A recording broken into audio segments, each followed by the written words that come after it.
سلام، امیدوارم جور صحتمند باشید. حمید هستم به یک ویدیو دیگر در خدمت شما دوستای عزیز. و امروز میخوام در اون سه نکات مهم برای یوتوبی صحبت کنم که کسایی که مخصوصا تازه یوتیوب جور میکنن، خیلی از دوستا رو من میبینم که هنوز نمیدانن و این چیز را حتما در براوزر خود اضافه کنید و یوتوبی خود را بهتر، مثلا کانال خود را بهتر ارگانایز کنید. و او چی است؟ این است که مثلا این نرم افزار ساده است که در روی براوزر نصب میشه و توسطش از این میتونیم که یوتوبی خود ارگانایز کنیم. نامش هم این است، چوبی بادی. این شما وقتی که اضافه کردین، شما توسط این میتونید تگ کنید، مثلا تگ‌های خود ارگانایز کنید، نامی، مثلا عنوانی ویدیو را، مثلا عنوان ویدیو را چیز کنید، تگ کنید و خوب استفاده کنید. بعدم خیلی کارهای خوب رو می‌کنه و این میتونید همین رقم هم استفاده کنید. اگر بخواید مثلا بخرید، مثلا خیلی چیزای امکانات بیشتر را مثلا در اختیار شما قرار میده که مثلا شما کانال خود را ارگانایزش بهتر کنید. مثلا تمام اطلاعات کامپیوتر شما رو، تمام اطلاعات کانال شما را به حساب به اختیار شما قرار میده که شما بهتر بتونید کانال خود را ارگانایز کنید. از جمله گفتم که اگر بخواید مثلا زمین کیوردش استفاده کنید که وقت شما یک ویدیو در یوتیوب میخواین بدین که مثلا چی عنوان چی قرار بدین، که این خیلی مهم است. و بعدم در مورد تگ‌های خود، مثلا فرض کنید شما اگر یوتیوب رو باز کنید، مثلا سعی کنید اینا همه تگ‌های همین کانال است و شما میتونید کانال هر کس رو که برین، در کانال هر کس که برین، در یوتیوب هر کس که برین، شما میتونید تگ‌های اینا رو، اینا مثلا تگ شما میتونید کپی کنید در روی ویدیوی خود استفاده کنید. و بعدم اگر ویدیوی شما مثلا خیلی خوب باشد، همیشه این مثلا یا سکورش مثلا سبز میشه. وقتی اگر سبز باشد خیلی عالیه، مثلا لایکش، دیسلایکش هم نشان میده، کامنتش هم نشان میده، ویوش هم نشان میده و همون کانال مربوط به این مثلا چقدر ویدیو داره هم نشان میده، ویوی مثلا کامنتش هم نشان، تمام خلاصه سابسکرایب همه چیز شده. ما اطلاعات ویدیوهای کسی دیگر از شما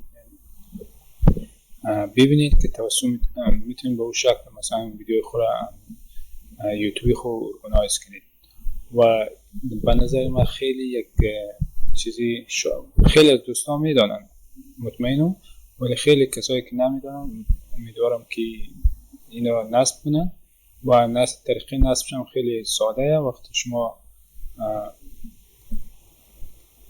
در گوگل بیایید، مثلا بنویسید چوبی بادی این مایه و بعد در قسمت برین، اول اینجا نصب کنید و ما اینجا دارم و شما نصب کنید. بعد از هر براوزر که استفاده کنید اینجا خودش میگه، گوگل کروم یا فایرفکس و اینترنت اکسپلور، هر مشکلی بخواید مثلا اینجا نشان میده و شما میتونید ازش استفاده کنید. و این خیلی مهم است، حتما ازش استفاده کنید و خیلی هم کاربردی مهم داره. و نکته دومی که وقتی شما میخواین مثلا از یوتیوب یک ویدیو میخواین جور کنید و آپلود کنید و آهنگ خیلی مهمه که در روی ویدیوهای خود قرار بدید. آهنگ که میخواین قرار بدید، آهنگتون کپی رایت نباشد. و شما در این قسمت، مثلا اینجا که روی قسمت باین، در پایین در قسمت که روی یوتیوبی که کلیک کنید، مثلا فرض کنید روی یوتیوبی استودیو که کلیک کنید، خب در پایین در قسمت لایبرری شما میتونید خیلی از آهنگا از اینجا میتونید دانلود کنید و ازش استفاده کنید. و اگر از اینا استفاده نکنید خودتون نمیاد، بعد در این کانال باین و این کانال ما لینکش دیسکریپشن میذارم و تمام آهنگای از این کانال که هست، این مخصوص آهنگای به حساب فری آپلود منن و همه از این کانال استفاده منن و آهنگایش هم بسیار عالیه و و شما میتونید از اینجا برای هر رقم ویدیویی که بخواید، هر رقم آهنگی بخواید ازش میتونید دانلود کنید و دوباره روی آهنگای خود استفاده کنید. دوستان اگر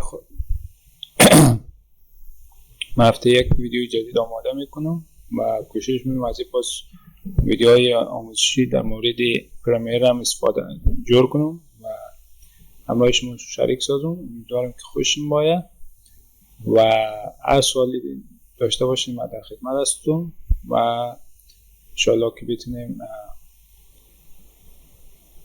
در یوتیوب کارهای خوبتر انجام بدیم. و اینجا گفتم که شما میتونید از اینجا توسط از این نرم افزار میتونید تکای خودم اینجا ارگانایز کنید. هر چیزی که ما مثلا فرض کنید انتخاب کنم اینجا تو جافش مایا ببینید مثلا من نوشتم این چیزا مایا، شما اینا راحت میتونید تک کنید مثلا بزنید روی تک تان اضافه میشه. درسته؟ اگر این را نصب نکنید مثلا این رقم نمیاد شما نمیفهمید کدام چی تک کنید که تا در ویدیوی شما درست واقع شونه. خلاصه یک نرم افزار خیلی عالیه. خواستم من با شما همین کسایی میفهمم که خیلی از این استفاده میکنم، کسایی که استفاده نمیکنن اگر امیدوارم که اطلاعات خوب بوده باشه برایشی و کمک کنه. و ویدیوهای بعدی را فراموش نکنید و سابسکرایب حتما دوستان سابسکرایب کنید کانال را و من در ویدیوهای بعدی انشالله آموزش‌های پرمیرم برای شما میلم و ویدیوهایی که من ادیت میکنم، افکتایی که من استفاده میکنم، مثلا ترانزکشن که استفاده میکنم در پرمیر همراه شما دوستان عزیز شریک میسازم و امیدوارم که خوشم باید. حتما لایک و سابسکرایب کنید تا ویدیوی دیگه شما را به خدا میسپارم. یارو مددگار شما.